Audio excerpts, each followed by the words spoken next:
Hello friends, welcome to my YouTube channel. तो इस video में मैं आप सभी के लिए लेकर आया हूँ एक चुड़ैल की कहानी। तो चलिए कहानी स्टार्ट करते हैं।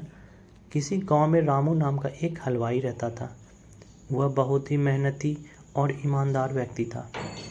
उसके हाथ से बनाई मिठाई काफ़ी स्वादिष्ट होते थे, जिसके कारण से दूर दूर से लोग उसे अपने यहाँ कोई आयोजन होने पर मिठाई बनाने के लिए बुलाते थे। एक बार की बात है, उसके पास के गांव के मुखिया के यहाँ शादी का आयोजन था, जिसमें मिठाई बनाने के लिए रामू को बुलाया गया था। फिर रामू उस गांव में जाकर मुखिया के यहाँ मिठाई आदि सब अच्छे से बना देता है। जिसके बाद उस मुखिया ने उसे उसके काम के बदले पैसे और ढेर सारे घर पर खाने के लिए मिठाई दिए, जिससे रामू एक गठरी बनाकर अपने गांव को वापस जाने लगा था, जो कि उसके गांव का रास्ता एक जंगल से होकर गुजरता था। जंगल काफ़ी घना था और शाम भी हो गई थी। फिर धीरे धीरे रामू उस जंगल के रास्ते से जा रहा था कि अचानक से उसके सामने एक चुड़ैल प्रकट हुई, जिसे देखकर रामू बहुत ही डर गया और फिर डर के मारे उस चुड़ैल के सामने रुक गया। फिर इतने में चुड़ैल खूब जोर से हंसते हुए बोली, अच्छा हुआ इंसान जो तू आ गया, मैं कितने दिनों से भूखी थी, अब तुम मेरा भोजन बनेगा। डरते हुए रामू चुड़ैल से बोला, अगर आप मुझे खा लोगी तो फिर मैं कभी भी वापस अपने गांव नहीं जा सकूंगा, जिसके कारण लोग इस जंगल में आने से डरने लगेंगे। फिर लोग नहीं आएंगे तो फिर आपको हमेशा भूखा ही रहना पड़ेगा। इसके बदले अगर कुछ और भी खाने को दे तो। रामू की यह बात सुनकर बोली, फिर और क्या दे सकता है खाने में जिससे उसकी भूख मिट जाए। तो रामू ने कहा, उसके गठरी में ढेर सारे स्वादिष्ट मिठाई हैं, अगर उसे खाएगी तो निश्चित ही भूख मिट जाएगी। तो रामू की यह बात सुनकर चुड़ैल बोली, ठीक है, जल्दी से वह मिठाई उसे दे। इसके बाद रामू ने अपनी गठरी खोलकर वह सारी मिठाई उस भूखी चुड़ैल को दे दिया। फिर उन स्वादिष्ट मिठाई को खाकर चुड़ैल बोली, तुम्हारी मिठाई बहुत ही स्वादिष्ट है, मुझे बहुत ही अच्छे लगे, इसलिए तुम्हारी जान को छोड़ती हूँ, लेकिन एक शर्त, मुझे फिर से इन मिठाई को आगे भी खिलाना पड़ेगा।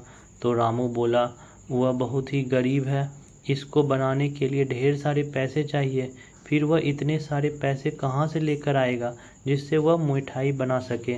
रामू की यह बात सुनकर चुड़ैल बोली, रुको, मैं तुम्हें सोने के सिक्के देती हूँ, तुम इन्हें बेचकर इन पैसों से मिठाई के सामान खरीदकर मिठाई बना लेना। इसके बाद वह चुड़ैल अपने उस पेड़ के गुफा में गई और ढेर सारे सोने के सिक्के लेकर आई, जिसे देखकर रामू दंग रह गया और फिर उस चुड़ैल से मिठाई लाने का वादा करके वापस अपने घर चला गया। इस तरह रामू अपने दिमाग में अपनी जान बचा लिया और यह सारी बातें अपनी पत्नी को बता दिया। उसके बाद उसकी समझदार पत्नी ने उस जंगल में दोबारा जाने के लिए मना कर दिया। इस तरह उन सोने के सिक्कों को बेचकर दोनों अपना खुशहाल जीवन व्यतीत करने लगे। लेकिन रामू और उसकी पत्नी की बातों को उसके घर पर दूध देने वाले ग्वाले ने पूरी बात सुन ली थी और फिर उस ग्वाले ने सोने के सिक्के और चुड़ैल वाली बात अपनी पत्नी को बता दिया। उस ग्वाले की पत्नी बहुत ही लालची स्वभाव की थी और बोली, ठीक है, आप भी उस जंगल में मिठाई लेकर जाना और उस चुड़ैल से उसके बदले सोने लेकर आना। फिर डरते डरते वह ग्वाला उस जंगल में जाने को तैयार हो गया। फिर अगले दिन वह ग्वाला ढेर सारी मिठाई लेकर उस जंगल में पहुंच गया, जहां उसकी मुलाकात उस चुड़ैल से हो गई। तो अपनी जान के बदले में उसने मिठाई को दे दिया। फिर उसके बदले उस चुड़ैल ने अपने पेड़ की गुफा से सोने के सिक्के लाकर उस ग्वाले को दे दिया। फिर सोने के सिक्के को पाकर ग्वाला काफ़ी खुश हुआ, जिसे देखकर ग्वाले की लालची पत्नी बोली, फिर से आप वहां जंगल में जाना, फिर जिस पेड़ की गुफा से सोने के सिक्के हैं, उस पेड़ को ही काटकर सारे सोने के सिक्के एक ही बार में ले आना। अपनी पत्नी के कहे गए ग्वाले ने ठीक वैसा ही किया, लेकिन पेड़ को काटते देखकर चुड़ैल बहुत ही क्रोधित हुई और फिर उसने ग्वाले का वहीं अंत कर दिया। इस प्रकार उस ग्वाले को अपनी लालची पत्नी के चलते जान गंवानी पड़ी। कहानी से शिक्षा। इस कहानी से यही शिक्षा मिलती है कि यदि विपत्ति के समय भी धैर्य से काम ले तो मुसीबत टल जाता है, और कभी भी जानबूझकर मुसीबत मोल नहीं लेनी चाहिए और कभी भी लालच नहीं करनी चाहिए, वरना इन सभी की बहुत भारी कीमत चुकानी पड़ती है। जैसा